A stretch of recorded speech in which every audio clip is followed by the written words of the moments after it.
he has had no real professional opponents other than Tommy Fury that were legitimate world-class boxers. Yeah. The problem is he was like a famous kid, and then no one took him seriously. Yeah. You just will never be a good fighter. So I wish that I could have knocked him out at the start. But as we saw... Me like sparring. Yeah. When I watched it, which, you know, look, I paid for it. They got me. I thought it was going to be a real fight. You know, but me, I'm going to speak my mind. I'm just going to keep it 100, man. Jake Paul is fugazi. He's fake. That's how you feel? Truly feel. I'll bust him up and his trainer in the same night. 2 for 1. Joe Rogan reacted with disbelief after Anthony Joshua revealed that Jake Paul had pushed for a scripted fight, explaining that he accepted the matchup only on the condition it would be a genuine contest with real danger. Rogan pointed out that many of Paul's previous victories have drawn criticism for appearing choreographed against overly compliant opponents, with critics arguing those wins inflated his record and fueled title talk without true elite competition, ultimately leaving fans questioning the legitimacy of the spectacle and sparking debate throughout the sports world. You know, like you would assume that wealth would take away your drive for But competition. it hasn't, yeah.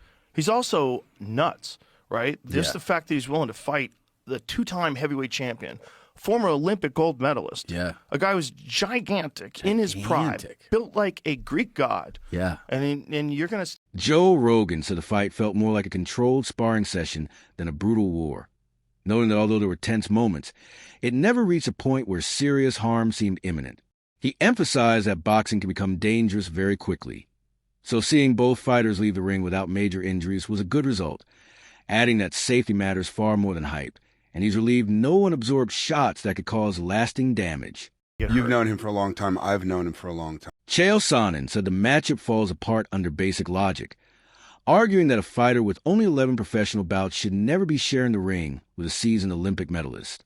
He stressed that the gap in experience, skill, and ring IQ is impossible to overlook, and that the weight difference only makes the situation more questionable, since the veteran fighter was not just far above Jake Paul's usual level, but also naturally bigger.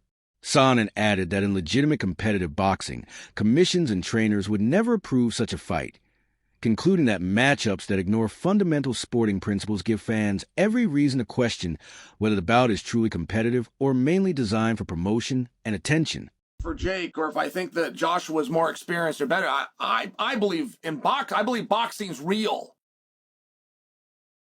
If boxing is an actual sport, if it is an actual sweet science, then of course a guy that's done it 11 times cannot compete with the Olympic champion.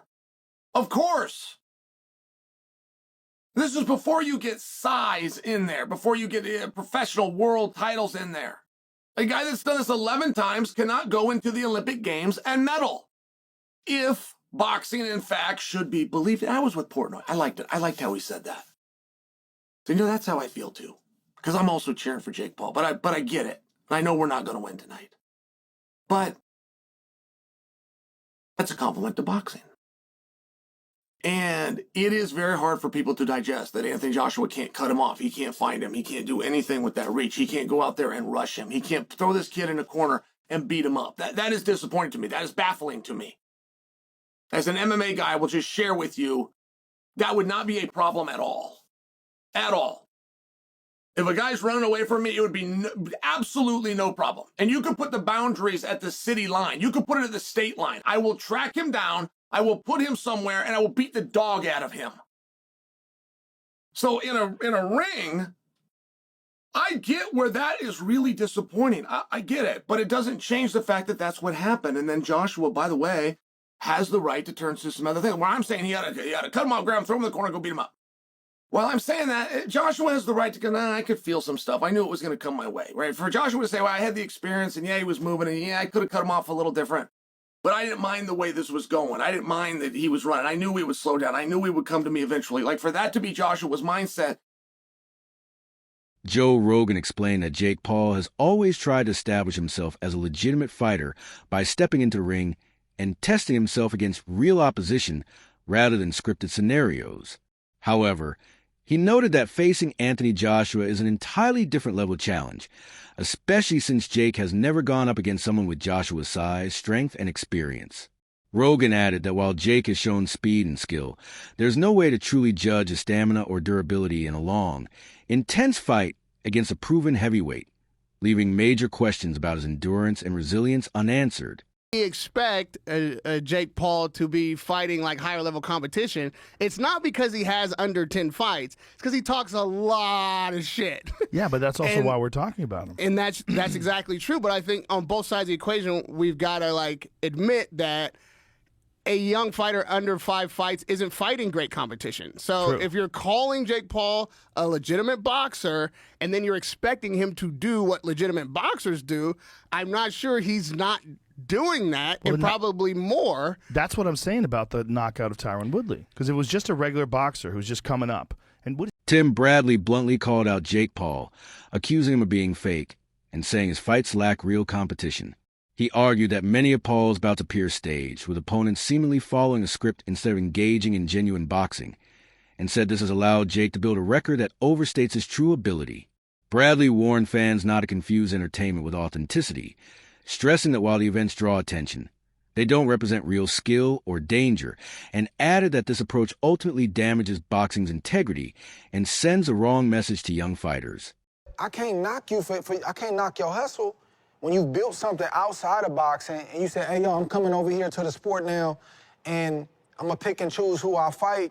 Y'all come follow me. If they follow him, man, I just understand what it is. I know what I'm looking at. You're not gonna fool me over here. Save that stuff for them other people, because I'm not gonna believe that I'm the face of. No, you're not the face of boxing. I'm not giving you that, because that's for a lifer. But that's what he believes. That's cool. I can't knock him for that. People believe a lot of things for a lot of different reasons. I'm just saying, you can do all the rah-rah stuff. That's your business. But I just know what I'm looking at, right? But on the monetary side and it being an event, the truth is that when he does fight, it does bring attention around the sport. People debate, they argue, people want to see the fight.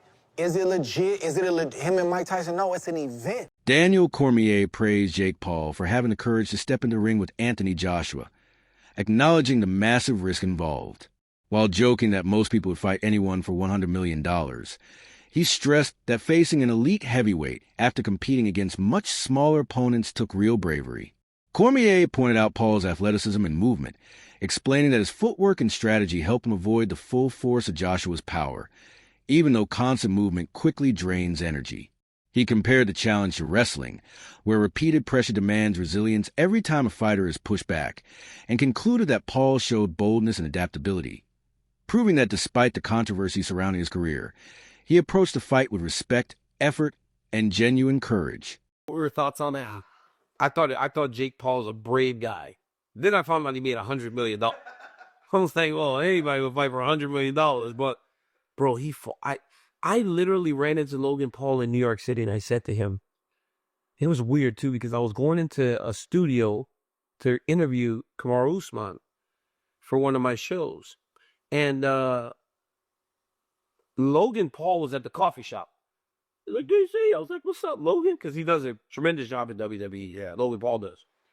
I don't watch WWE, but I know that. Dude, you're huge. He might literally be the best professional wrestler in the world. Really? He's such an athlete, bro.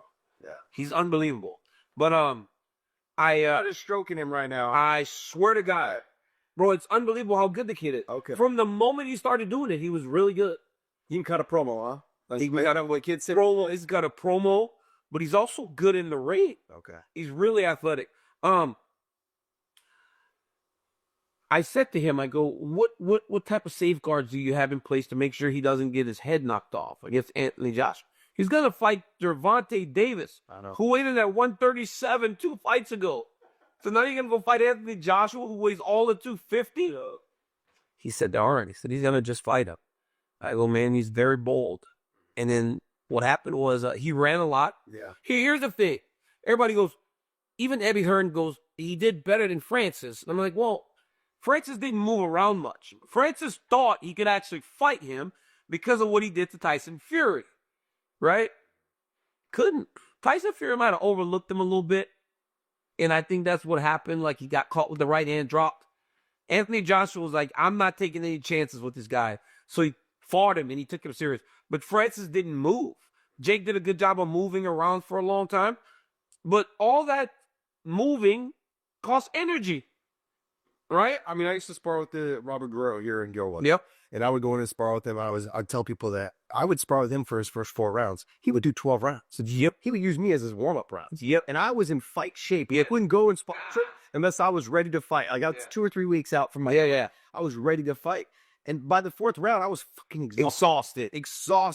And he would just make me miss. You know, if you miss more, it's the right work. It makes you more tired. Especially when you're throwing big punches like Jake was throwing. Yeah. And then wrestling. He's like shooting double legs and shit. Like, all you look like Dylan Davis. Oh, seconds, bro. All that wrestling was crazy, dog. I was like, bro, have you ever in my life seen that much wrestling in a boxing match? It was Dylan Davis, Logan Paul all over again. Every time he would fall, you got to get up. Yeah. Every time you shoot, you got to get up. It makes you more It should be more iron off you. It's a worse. I mean, That wraps up today's video. Stay tuned for more. Until next time,